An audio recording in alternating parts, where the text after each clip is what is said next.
ಇದೆಂಥ ಹುಡುಗಾಟ ರಘು. ನನಗಂತೂ ಏನು ಹೇಳಬೇಕು ಅಂತಲೇ ಗೊತ್ತಾಗ್ತಾ ಇಲ್ಲ. ಬಾಯಿ ಬಿಟ್ಟು ಹೇಳೋಕ್ಕಾಗಲ್ಲ. ಬಾಯಿ ಬಿಡದೇ ಇದ್ದರೆ ಯಶುನ ಹಿಡಿದು ನಿಲ್ಲಿಸೋಕೆ ಸಾಧ್ಯ ಇಲ್ಲ. ಇವ್ರು ಒಂದೇ ಸಲ ಮದುವೆ ಬಗ್ಗೆನೇ ನಿರ್ಧಾರ ತಗೊಂಡಿರೋ ಹಾಗಿದೆ. ನಾನಂತೂ ನಿರ್ಲಕ್ಷ್ಯ ತೋರಿಸ್ತಾನೆ ಇದ್ದೀನಿ. ಮೊನ್ನೆ ನಾರಾಯಣ್ ಬಂದಾಗಲೂ ದೊಡ್ಡಪ್ಪ ಬಂದಿದ್ರಾ? ಹಾಂ, ಅದೊಂದು ಕತೆ. ಚೇತು ಸುಮತಿಗೆ ಫೋನ್ ಮಾಡಿರೋ ವಿಷಯನ ಸುಮತಿ ನಿಮ್ಮ ದೊಡ್ಡಪ್ಪನಿಗೆ ಹೇಳಿರಬೇಕು. ಅದಕ್ಕೆ ಇನ್ಮೇಲೆ ಇಂಥದ್ದೆಲ್ಲ ಮಾಡಬೇಡಿ ಅಂತ ಖಂಡಿತವಾಗಿ ಹೇಳೋಕೆ ಬಂದಿದ್ರು. ಅದಕ್ಕೆ ಯಶೋಧ ಏನಂದ್ರು? ಅನ್ನೋದೇನು, ಚೇತುಗೆ ಸುಮತಿ ಬಗ್ಗೆ ಆಸಕ್ತಿ ಇದೆ, ತಮ್ಮನ ಆಸೆ ಈಡೇರಿಸೋದೆ ಅಕ್ಕನ ಕರ್ತವ್ಯ ಅಂತ ಯಶುನೇ ಮುಂದೆ ನಿಂತು ಎಲ್ಲ ಮಾಡಿಸಿದ್ದಾಳೆ. ಮೊನ್ನೆ ನಾರಾಯಣ್ ಬಂದಾಗಲೂ ಇದೇ ಮಾತು ಹೇಳಿದ್ಲು. ಅವರಂತೂ ಒಪ್ಪಲೇ ಇಲ್ಲ. ಆದರೆ ಅಣ್ಣ ಏನೋ ಒಪ್ಪಿರೋ ಹಾಗೆ ಕಾಣ್ತಾ ಇತ್ತು. ವಿದ್ಯಾಧರ್ ಬಂದಿದ್ದು ಇದೆಲ್ಲ ಬೇಡ ಅಂತ ಹೇಳೋದಕ್ಕೆ. ಅವ್ರನ್ನ ನಾರಾಯಣ್ ಅವರೇ ಕಳಿಸಿದ್ದು. ವಿದ್ಯಾಧರ್ ನಮಗೆ ಹಳೆ ಪರಿಚಯ. ಕಾರ್ಕಳದಲ್ಲಿ ನಾವೆಲ್ಲ ಒಟ್ಟಿಗೆ ಇದ್ವಿ. ಹಾಗಾಗಿ ಇದು ಒಳ್ಳೆ ಸಂಬಂಧ ಅಂತ ಅವ್ರಿಗೆ ಒಪ್ಪಿಗೆ ಇದ್ದ ಹಾಗಿದೆ. ಛೇ, ಅವನಿಗೆ ನನ್ನ ಜೊತೆ ನಿಮ್ಮ ಕುಟುಂಬದ ಸಂಬಂಧ ಗೊತ್ತಾಗಿದ್ದಿದ್ರೆ ಇಷ್ಟೊತ್ತಿಗೆ ಭೂಕಂಪನೇ ಆಗ್ತಿತ್ತು. ಹಾಗೆ ವರ್ತಿಸ್ತಿದ್ದ. ನಾನು ಎಲ್ಲ ಗೊತ್ತಿದ್ರೂ ಬಾಯಿ ಮುಚ್ಕೊಂಡು ಒಪ್ಕೋಬೇಕಾಗಿದೆ.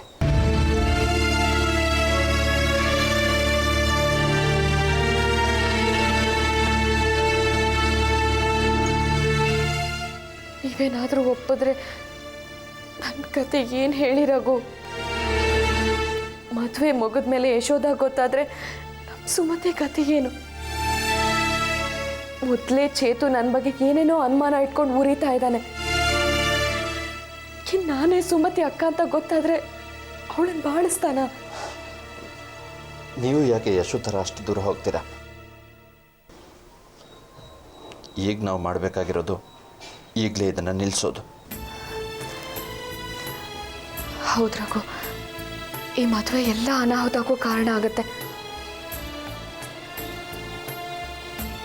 ಏನು ಮಾಡ್ಬೋದು ಹೇಳಿ? ನಾನು ಏನಾದರೂ ಪ್ರಯತ್ನ ಮಾಡ್ತೀನಿ. ಅದಕ್ಕಿಂತ ನಿಮ್ಮ ಪ್ರಯತ್ನ ಮುಖ್ಯ. ಯಾಕಂದರೆ ಎಲ್ಲರ ದೃಷ್ಟಿಲೂ ನಾನು ಮುಂಬೈನಲ್ಲಿರೋಳು. ನಾನೊಂದೆರಡು ಫೋನ್ ಕಾಲ್ ಮಾಡ್ಬೋದಷ್ಟೇ. ನೀವು ಎಲ್ಲ ವಿಚಾರದಲ್ಲೂ ಜೊತೆಗೇ ಇರ್ತೀರ. ನೀವೇ ಏನಾದರೂ ಮಾಡಬೇಕು ರಘು. ನಾನು ಅದನ್ನೇ ಯೋಚಿಸ್ತಿದ್ದೀನಿ. ಚೇತುಗೆ ಹೇಗಾದರೂ ಪುಸ್ಲಾಯಿಸಿ ಬೇಡ ಅನ್ನಿಸ್ಬೇಕು. ಇಲ್ಲದೇ ಇದ್ರೆ ನಾರಾಯಣ ಅವರೇ ಬೇಡ ಅಂತ ಕಡ್ಡಿ ಮುರಿದಾಗಿ ಹೇಳಬೇಕು. ಹೇಳಿ, ನಾನು ದೊಡ್ಡಪ್ಪನಿಗೆ ಹೇಳ್ತೀನಿ. ಇದರಲ್ಲಿ ಒಂದು ಸೂಕ್ಷ್ಮ ಇದೆ ದೇವಕಿ. ಎಲ್ಲರೂ ಒಪ್ಕೊಂಡು ನಾನು ಬೇಡ ಅಂದರೆ ತಪ್ಪಾಗಲ್ವಾ? ಅದು ಅಲ್ಲದೆ ಯಶು ಚೇತನ ಅಕ್ಕ ಒಪ್ಕೊಂಡ್ರು ಭಾವ ಅದಕ್ಕೆ ಕಲ್ಲು ಹಾಕ್ದ ಅನ್ನಲ್ವಾ?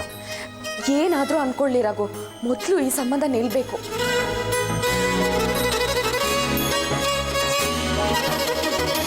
ನೋಡಿ ರಘು, ಈ ಮದುವೆ ನಿಲ್ಲದೆ ಇದ್ರೆ ಎರಡೂ ಸಂಸಾರಗಳಲ್ಲಿ ಅಲ್ಲೋಲ ಕಲ್ಲೋಲ ಆಗತ್ತೆ. ಅಷ್ಟು ಮಾತ್ರ ಅಲ್ಲ ರಘು, ನಾನು ನನ್ನ ದೊಡ್ಡಪ್ಪ, ಅಪ್ಪ, ಅಮ್ಮ, ಅಣ್ಣ, ಅತ್ತಿಗೆ, ನನ್ನ ತಂಗಿರೋ ಎಲ್ಲರನ್ನೂ ಕಳ್ಕೋಬೇಕಾಗತ್ತೆ. ಅಥವಾ ಅವರು ನನ್ನನ್ನು ಕಳ್ಕೋಬೇಕಾಗತ್ತೆ. ದೇವಕಿ,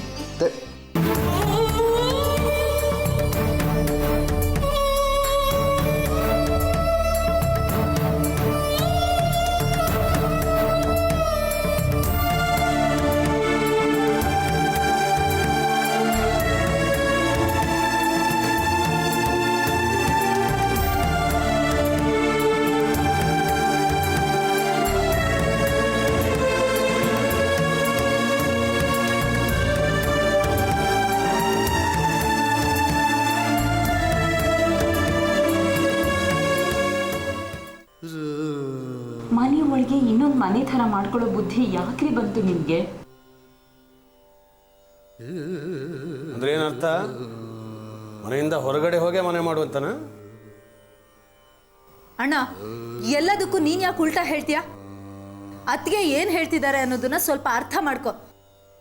ಮನೆ ಒಳಗೆ ಇನ್ನೊಂದು ಮನೆ ಮಾಡ್ಕೊಳ್ಳೋ ಅಗತ್ಯನಾದ್ರೂ ಏನಿದೆ ಅಂತ ಕೇಳ್ತಿದ್ದಾರೆ. ಅಗತ್ಯ ಇಲ್ಲದೆ ಈ ವಿದ್ಯಾಧರ ಏನು ಮಾಡಲ್ಲ. ಎಲ್ಲ ಯೋಚನೆ ಮಾಡೇ ಮಾಡಿರೋದು. ಹೀಗೆಲ್ಲ ಆದ್ರೆ ರೋಹನ್ ಗತಿ ಏನಾಗುತ್ತೆ ಅಂತ ಯೋಚನೆ ಮಾಡಿದ್ದೀರಾ? ಅವನಿಗೇನಾಗುತ್ತೆ? ಅವನ ಪಾಡ ಒಂದು, ಅವನಿಗೇನು ತೊಂದರೆ ಆಗಲ್ಲ. ಅವನಿಗೆ ತೊಂದರೆ ಆದ್ರೆ ನನಗೆ ತೊಂದರೆ ಆಗ್ತಿದೆ ಅಂತ ಅವ್ನು ಹೇಳ್ಕೊಳ್ತಾನ? ಅದು ಅವನಿಗೆ ಗೊತ್ತಾಗುತ್ತಾ? ಎಲ್ಲ ನೀವು ತಿಳ್ಕೊಳ್ಬೇಕು. ಇದೇ ರೀತಿ ಮುಂದುವರೆದ್ರೆ ಅವನ ಭವಿಷ್ಯ ಅಂತೂ ಉದ್ಧಾರ ಆಗಲ್ಲ. ಭವಿಷ್ಯ? ಈ ಮನೆಗೆ ಭವಿಷ್ಯನೂ ಇಲ್ಲ, ಭೂತನೂ ಇಲ್ಲ, ವರ್ತಮಾನನೂ ಇಲ್ಲ. ಎಲ್ಲ ಕೆಟ್ಟ ಹಾಳಾಗೋಗಿದೆ. ಏನು ಹಾಳಾಗಿಲ್ಲ. ನೀನ್ ಇದೇ ರೀತಿ ಮುಂದುವರೆಸಿದ್ರೆ ಇನ್ನು ಮುಂದೆ ಹಾಳಾಗೋಗುತ್ತೆ. ಅಲ್ಲ ಅಣ್ಣ, ನೀನ್ ಬೇರೆ ರೂಮ್ನಲ್ಲಿ ಇರ್ಬೇಕು ಅನ್ನೋದು ಅತ್ತಿಗೆಗೆ ಆಸೆನಾ? ಅವಳು ಆಸೆ ಪಟ್ಟಿದ್ದಾಳ ಇಲ್ವೋ, ಆದ್ರೆ ಇದರಿಂದ ಅವಳಿಗೆ ನೆಮ್ಮದಿ ಅಂತೂ ಸಿಕ್ಕಿರುತ್ತೆ. ಅದಕ್ಕೆ ಈ ಬದಲಿ ವ್ಯವಸ್ಥೆ. ಹೇಗ್ ನೆಮ್ಮದಿ ಆಗಿರ್ತಾರೆ ಹೇಳು? ಅವರು ದಿನ ಬೆಳಗಾದ್ರೆ ಅದನ್ನ ಕೊರಗ್ತಾ ಕೂತಿರ್ತಾರೆ. ನೀನ್ ಸುಮ್ಮನೆ ಕೊರಗೂ ಇಲ್ಲ, ಚಿಂತೆನೂ ಇಲ್ಲ, ಏಕಾಂತ ನೆಮ್ಮದಿ ನಿದ್ದೆ, ಗಂಡನ ಕಾಟ ಇಲ್ಲ, ಗೊರಕೆ ಸದ್ದಿಲ್ಲ. ಎಲ್ಲದಕ್ಕಿಂತ ಮುಖ್ಯವಾಗಿ ಈ ವಿದ್ಯಾಧರನ ನಗುವಿನ ಹಿಂಸೆ ಇಲ್ಲ. ಪದ್ಮ, ಪದ್ಮ, ಈ ವಿದ್ಯಾಧರನ ನಗು ಅಂದ್ರೆ ನಿನಗೆ ಅಸಹ್ಯ ಅಲ್ವಾ?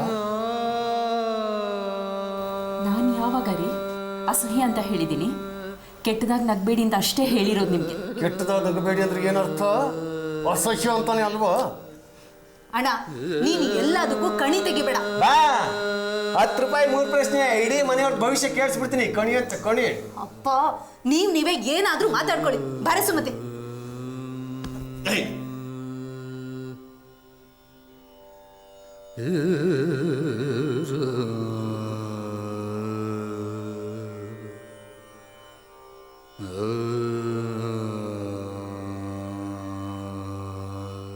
ಇದರಲ್ಲಿ ಶಿಕ್ಷೆ ಏನು ಬಂತು?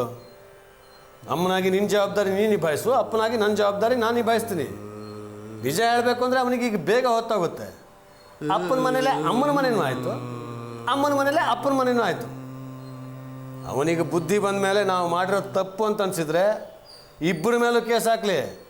ಆಗ ಇಡೀ ಪ್ರಪಂಚಕ್ಕೆ ಗೊತ್ತಾಗುತ್ತೆ ಅಪ್ಪ ಮಾಡಿದ ತಪ್ಪು, ಅಮ್ಮ ಮಾಡಿದ ತಪ್ಪು ಅಂತ. ರೀ, ಪ್ಲೀಸ್, ಯಾವತ್ತೂ ರೋಹನ್ ಎದುರಿಗೆ ಇಂಥ ಮಾತುಗಳನ್ನ ಆಡಬೇಡಿ. ಒಂದು ಸಂಸ್ಕಾರವಂತ ಮನೆಯಲ್ಲಿ ಕೆಟ್ಟ ಹುಡುಗ ಬೆಳಿತಾನೆ. ಸಂಸ್ಕಾರ ಈ ಮನೆಯ ಅಡಿಪಾಯಕ್ಕೆ ಭಾರವಾದಂಥ ಮಾತು. ನೋಡು, ನನಗೀಗ ಧ್ಯಾನದ ಸಮಯ ಆಯಿತು. ಧ್ಯಾನವ್ರತ ಶುರು ಮಾಡಿದ್ದೀನಿ. ಇದರಿಂದ ಮನಸ್ಸಿಗೆ ಶಾಂತಿ ಸಿಗುತ್ತೆ, ನೆಮ್ಮದಿನೂ ಸಿಗುತ್ತೆ. ನೀನು ಶುರು ಮಾಡ್ಕೋ, ಎಲ್ಲ ಒಳ್ಳೆಯದಾಗತ್ತೆ.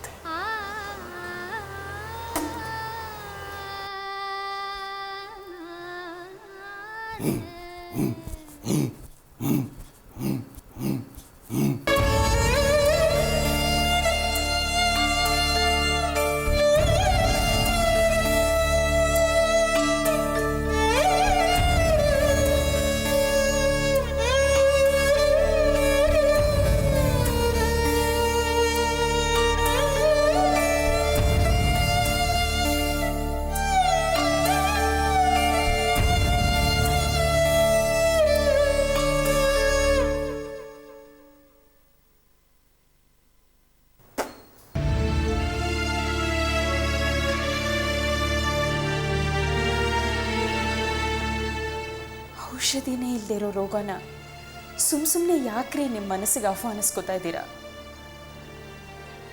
ಹೊರನೋಟಕ್ಕೆ ಪ್ರೀತಿಯ ಬಟ್ಲು, ಗುಟ್ಟಾಗಿ ಅದರೊಳಗೆ ಒಂದಿಷ್ಟು ವಿಷ.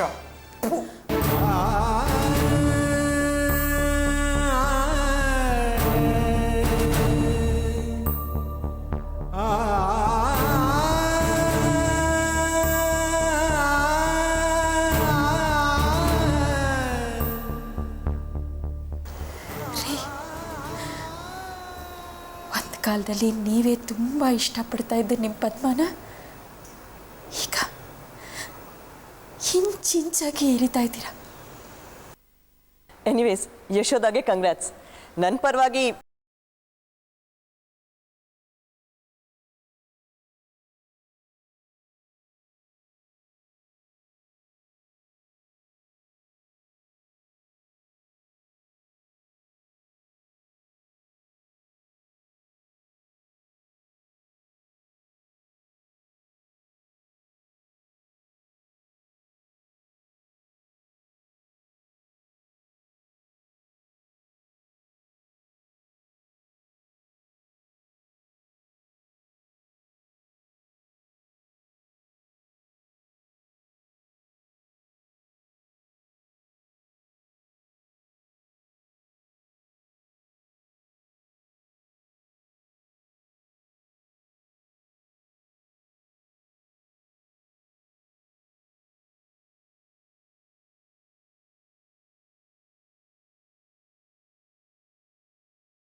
ಹಲೋ. ನೀನು ಎಲ್ಲಿದ್ಯಮ್ಮ? ಸಿಗೋದೇ ಇಲ್ಲ ಅಂತೀಯಲ್ಲ. ನಿನ್ನಿಂದ ಒಂದು ಹೆಲ್ಪ್ ಆಗಬೇಕಿತ್ತು. ಏನೋ ಅದು? ನಾನು ಅವತ್ತು ದೇವಕಿನ ನೋಡಿದೆ ಅಂತ ಹೇಳಿದ್ನಲ್ಲ, ಅದು 100% ದೇವಕಿನೇ.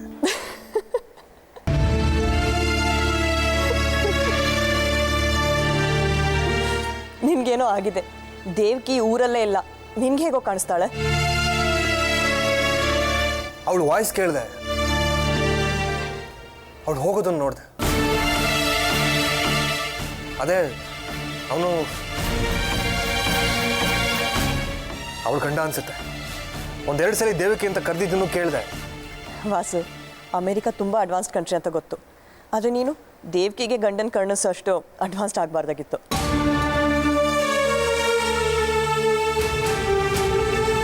ಪ್ರಾಮಿಸ್ ಕಣೆ, ಮದರ್ ಪ್ರಾಮಿಸ್. ಅವಳೇ. ಬೇಕಾದ್ರೆ ನಿಂಗೆ ರೆಸಾರ್ಟ್ ಓನರ್ ಪರಿಚಯ ಇದ್ದಾರಲ್ಲ, ಅವ್ರನ್ನೇ ಕೇಳು. ರಿಸೆಪ್ಷನ್ ಕೌಂಟ್ರ್ ನೆಕ್ಸ್ಟ್ ರೂಮಲ್ಲೇ ಅವರಿದ್ರು. ನೋಡು, ರಿಸಾರ್ಟ್ ಓನರ್ ನನ್ನ ಜೊತೆನೇ ಇದ್ದಾರೆ. ಅವ್ರಿಗೆ ಕೊಡ್ತೀನಿ, ಮಾತಾಡ್ತೀಯಾ? ರಘು, ನನ್ನ ಫ್ರೆಂಡ್ ವಾಸು ಅಂತ ನಿನ್ನ ಜೊತೆ ಮಾತಾಡ್ಬೇಕಂತ. ಅದೇ ಅವತ್ತು ಪಾರ್ಟಿ ಅರೇಂಜ್ ಮಾಡಿದ್ರಲ್ಲ, ಅವರೇ. ಹಲೋ. ಹಲೋ ಸರ್, ಅವತ್ತು ಪಾರ್ಟಿ ಇಟ್ಕೊಂಡಿದ್ನಲ್ಲ, ಅದೇ ದಿನ ರಿಸೆಪ್ಷನ್ ಕೌಂಟ್ರ್ ಪಕ್ಕ ಒಂದು ರೂಮ್ ಇತ್ತಲ್ಲ, ಅಲ್ಲಿ ಒಬ್ಳು ಲೇಡಿ ದೇವಿಕೆ ಅಂತ ಇದ್ರ.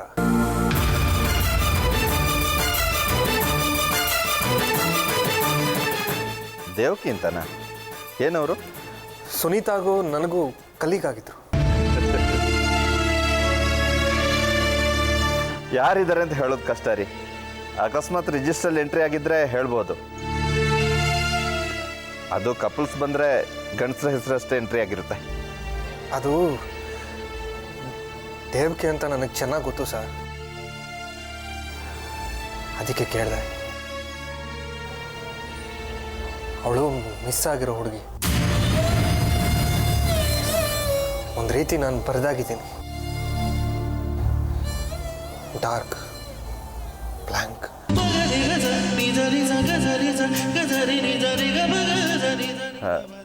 ಒಂದು ಕೆಲಸ ಮಾಡ್ತೀನಿ ವಾಸು, ನಾನು ಈಗಲೇ ಸ್ಟಾಫ್ ಹತ್ರ ಎನ್ಕ್ವೈರಿ ಮಾಡ್ತೀನಿ. ಏನಾದರೂ ವಿಷಯ ಗೊತ್ತಾದರೆ ನಾನು ಸುನೀತಾಗೆ ಇನ್ಫಾರ್ಮ್ ಮಾಡ್ತೀನಿ. ಪ್ಲೀಸ್ ಸರ್, ತುಂಬ ಹೆಲ್ಪ್ ಆಗುತ್ತೆ. ಆಯ್ತು.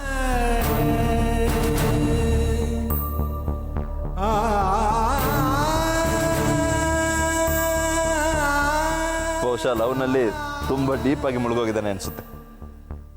ಇವನು ಲವ್ವಲ್ಲೇ ಅಲ್ಲ, ದೇವ್ಕಿ ಸಿಕ್ಕಿಲ್ಲ ಅಂದರೆ ಸಾವಲ್ಲೇ ಮುಳುಗ್ತಾನೆ.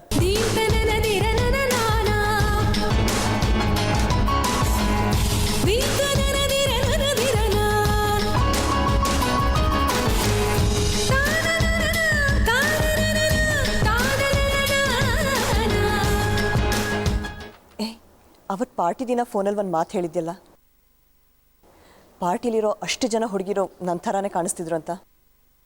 ನಿಜವಾಗ್ಲೂ ಮನಸ್ಸು ತುಂಬಿ ಆ ಮಾತು ಹೇಳಿದ್ಯಾ? ಎಸ್. ಎಷ್ಟೋ ಸರ್ತಿ ಮನೆಗೆ ಹೋಗ್ಬೇಕಾದ್ರೆ ನಿನ್ನ ಪಲ್ಲೆ ಮಾರ್ಗ ಮರ್ತಿದ್ದು ಇದೆ.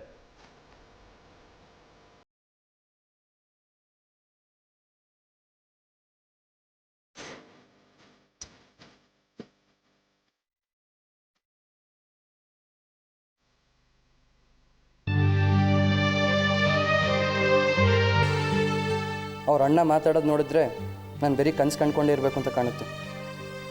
ನೆಗೆಟಿವ್ ಆಗಿ ಯಾಕೆ ಯೋಚನೆ ಮಾಡ್ತೀಯಾ? ಈಗೆಲ್ಲ ಮುಗ್ದೋಗಿಲ್ಲ ಅಲ್ವಾ? ತಗೋ. ಅಲ್ಲ ಅಕ್ಕ, ಸುಮತಿ ನೋಡ್ರೆ ನನ್ನ ಮುಖ ನೋಡೋಕ್ಕೂ ಇಷ್ಟಪಡಲ್ಲ. ಅವರು ನಾವು ಹೋಗಿದ್ದೆ ದೊಡ್ಡ ಅಪರಾಧ ಅನ್ನೋ ರೀತಿ ಮಾತಾಡ್ತಾರೆ. ನಮ್ದು ಆಸ್ತಿ ಎಷ್ಟಿದೆ ಅಂತ ಬೇರೆ ವಿಚಾರಿಸ್ತಾರೆ. ವಿಚಾರಿಸ್ಲಿ ಬಿಡೋ. ಈಗಿರೋ 2 ರೆಸಾರ್ಟ್ಗಳಲ್ಲಿ 1 ರೆಸಾರ್ಟ್ ನೀನು ನೋಡ್ಕೊಳ್ತೀಯ. ನಿಮ್ಮ ಭಾವಂಗೆ ಕೇಳೋಕೆ ಹೋಗೋದಕ್ಕಾಗಲ್ಲ ಅಲ್ವಾ? ಇನ್ನೇನು ಬೇಕು ಹೇಳು? ಅದಿಲ್ಲದೆ ಇದ್ರು ನಂಗೆ ದುಡಿಯೋಕೆ ಗೊತ್ತು. ಅದು ಅವ್ರ ಮಧ್ಯದಲ್ಲಿ ಬಂದು ಕಡ್ಡಿ ಆಡ್ಸೋದು ನೋಡಿದ್ರೆ ಗ್ಯಾರಂಟಿ ಕಲ್ಲಾಗ್ತಾರೆ ಅಂತ ಕಾಣುತ್ತೆ. ಆ ಥರ ಏನೂ ಆಗಲ್ಲ. ನಾನಿಲ್ವಾ? ಹಾಲು ಕುಡಿ.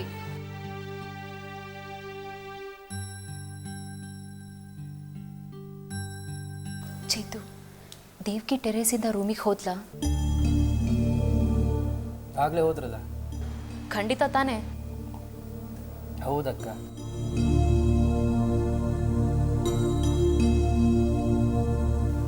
ಯಾರಿಗೆ? ಹಲೋ ನಾರಾಯಣ್ ಅವರಾ? ನಾನು ಯಶೋದಾ. ನಮಸ್ಕಾರ ಅಮ್ಮ. ನಮಸ್ತೆ ನಾರಾಯಣ್ ಅವರೇ, ಇವತ್ತು ನಮ್ಮ ಮನೆಗೆ ನಿಮ್ಮ ಮಗ ವಿದ್ಯಾಧರ್ ಬಂದಿದ್ರು. ಹೌದು, ನಾನೇ ಕಳಿಸಿದ್ದೆ. ನೀವು ಅವ್ರ ಮನೆ ಹತ್ರ ಹೋಗಿ ಸುಮತಿ ಹತ್ರ ಮಾತಾಡಿದ್ರಂತೆ. ನೋಡಿ ಯಶೋಧ ಅವರೇ, ನೀವು ಹಾಗೆಲ್ಲ ಹೋಗಬಾರ್ದಾಗಿತ್ತು. ದೊಡ್ಡವರೇ ಇಂಥ ತಪ್ಪು ಮಾಡಿದರೆ? ನಾರಾಯಣ್ ಅವರೇ, ನಾನು ನಿಮ್ಮ ಮಗಳ ಥರ. ಅಕಸ್ಮಾತ್ ತಪ್ಪಾಗಿದ್ರೆ ಕ್ಷಮಿಸಿ. ನಾ ಹೋಗೋದಕ್ಕೆ ಕಾರಣ ಸುಮತಿ ಮನಸ್ಸಿನಲ್ಲಿ ಏನಿದೆ ಅಂತ ತಿಳ್ಕೊಳ್ಳೋದಕ್ಕಷ್ಟೇ. ಅವಳು ಹುಡುಗಿ, ಎಷ್ಟೋ ವಿಚಾರಗಳನ್ನು ತಂದೆ, ದೊಡ್ಡಪ್ಪ, ಅಣ್ಣನ ಹತ್ರ ಹೇಳ್ಕೊಳ್ಳೋದಕ್ಕಾಗಲ್ಲ. ಅವಳು ಹೇಗೂ ನನಗೆ ಪರಿಚಯ ಅಲ್ವಾ, ಹಾಗಾಗಿ ಹೋಗಿದ್ದೆ. ನೋಡಿ ಯಶೋಧ ಅವರೇ, ನಮ್ಮದು ಚಿಕ್ಕ ಕುಟುಂಬ. ನಾನು, ನನ್ನ ತಮ್ಮ, ನನಗೆ ಒಬ್ಬನೇ ಮಗ. ನನ್ನ ತಮ್ಮನಿಗೆ 3 ಜನ ಹೆಣ್ಮಕ್ಳು. ತುಂಬ ಮರ್ಯಾದೆಯಿಂದ ಬದುಕು ನಡೆಸ್ತಾ ಇರೋರು ನಾವು. ನನಗೂ ನಿಮ್ಮ ಬಗ್ಗೆ ಮೊದಲಿಂದನೂ ಅದೇ ಗೌರವ. ನನಗೆ, ಚೇತುಗೆ, ನಮ್ಮ ಅಕ್ಕನಿಗೆ ಸುಮತಿ ಬಗ್ಗೆ ತುಂಬ ಆಸಕ್ತಿ. ಅವಳನ್ನು ಚೇತುಗೆ ತಂದ್ಕೊಳ್ಳೋಕ್ಕೆ ನನಗೂ ಮನಸ್ಸಿದೆ. ಅದಕ್ಕಾಗೆ ಅವಳನ್ನು ಮುಖಾಮುಖಿ ಮಾತಾಡಿಸ್ಬೇಕು ಅಂತ ಹೋಗಿದ್ದು. ನಿಮ್ಮ ಆಸೆ ಏನೋ ದೊಡ್ಡದೆ, ಆದರೆ ನಮ್ಗಾಗಬೇಕಲ್ಲ. ನೀವು ಒಪ್ಪಿಗೆ ಕೊಟ್ಟರೆ ಉಳಿದಿದ್ದ ವಿಚಾರನೆಲ್ಲ ಆಮೇಲೆ ಮಾತಾಡ್ಬಹುದಲ್ವಾ? ನೋಡಿ ಯಶೋಧ ಅವರೇ, ಅವಳಿಗೆ 2 ಅಕ್ಕಂದಿರಿದ್ದಾರೆ. 2ನೇ ಅವಳದು ನನಗೆ ಸಮಸ್ಯೆ ಇಲ್ಲ. 1ನೇ ಅವಳದೇ ಮದುವೆ ವಯಸ್ಸು ಮೀರ್ತಾ ಇದೆ. ಅಂಥದ್ರಲ್ಲಿ ಈಗ ನಾವು ತಂಗಿ ಮದುವೆ ಮಾಡಿದರೆ ಅವಳ ಮದುವೆನ ಮರ್ತೇ ಬಿಡಬೇಕಾಗತ್ತೆ. ನಾನು ಹೆಣ್ಣಲ್ವಾ, ಆ ರೀತಿ ಆಗೋದಕ್ಕೆ ಬಿಡ್ತೀನ ಹೇಳಿ? ನಾವೇನು ಕೂಡಲೇ ಚೇತು ಸುಮತಿ ಮದುವೆ ಮಾಡಿ ಅಂತ ಹೇಳಿದ್ನಾ? ನೀವು ಹೇಳೋದೇನೋ ನನಗೂ ಸಮಂಜಸವಾಗಿ ಕಾಣ್ತಾ ಇದೆ. ಆದರೆ ಮುಂದೆ ಏನು ಅಂತ ನನಗೂ ಹೊಳಿತಾ ಇಲ್ಲ. ನಾನೇನು ಕೂಡಲೇ ಚೇತು ಸುಮತಿ ಮದುವೆ ಮಾಡಿ ಅಂತ ಹೇಳಿದ್ನಾ? ಮೊದಲು ನಾವು ಒಪ್ಕೊಂಡ್ರೆ ಏನು ತಪ್ಪು? ಮದುವೆ ಯಾವಾಗ ಬೇಕಾದರೂ ಆಗಲಿ. ಒಂದ್ಸಲ ನಾನು ಅವಳ ಅಪ್ಪ ಅಮ್ಮನ ಹತ್ರ ಮಾತಾಡ್ತೀನಿ. ನೀವೇ ಮನೆಗೆ ಹಿರಿಯರು, ನೀವೇ ಹೇಳಿ ಒಪ್ಪಿಸ್ಬೇಕು. ಅಕ್ಕಂದಿರ ಮದುವೆ ಆದಮೇಲೇ ಆಗಲಿ, ನಮ್ದೇನು ಅಭ್ಯಂತರ ಇಲ್ಲ. ಹೆಚ್ಚಂದ್ರೆ 1 ವರ್ಷ ತಾನೆ. ಅದು ಸರಿ, ಆದರೆ ಅವಳ ಅಪ್ಪ ಅಮ್ಮ ಒಪ್ಪಿದ್ರೇ ನಾನು ನಿಮಗೆ ಒಪ್ಪಿಗೆ ಕೊಡೋಕ್ಕಾಗೋದು. ಪಾಪ ಸುಮತಿಯ ಗಲಾಟೆ ಆದಮೇಲೆ ಸ್ವಲ್ಪ ಬೇಜಾರು ಮಾಡ್ಕೊಂಡಿದ್ದಾಳೆ. ಅದನ್ನು ನಾವು ಇವರಿಬ್ಬರು ಮದುವೆ ಮೂಲಕ ದೂರ ಮಾಡ್ಬೋದಲ್ವಾ? ಯಾವುದಕ್ಕೂ ನಾನು ಫೋನ್ ಮಾಡ್ತೀನಮ್ಮ. ಸರಿ. 90 ಭಾಗ ಕೆಲಸ ಮುಗೀತು. ನಿನ್ನ ಮದುವೆಗೆ ನನಗೆ ಗ್ರ್ಯಾಂಡ್ ಆಗಿರೋ ಮೈಸೂರು ಸಿಲ್ಕ್ ಸೀರೆನೇ ಬೇಕು. ಒಂದಲ್ಲ, ನಿಮಗೆ 3 ಸೀರೆ ಕೊಡಿಸ್ತೀನಿ. ತಮಾಷೆಗೆ ಹೇಳಿದೆ ಕಣ. ನೀನು ಯಾವಾಗಲೂ ಹೀಗೆ ನಗ್ನಗ್ತಾ ಇರು, ಅಷ್ಟು ಸಾಕು. ಆ ದೇವ್ಕಿ ಥರ ಮುಖ ಗೋಳು ಹಾಕ್ಕೊಂಡೇ ಇರಬೇಡ.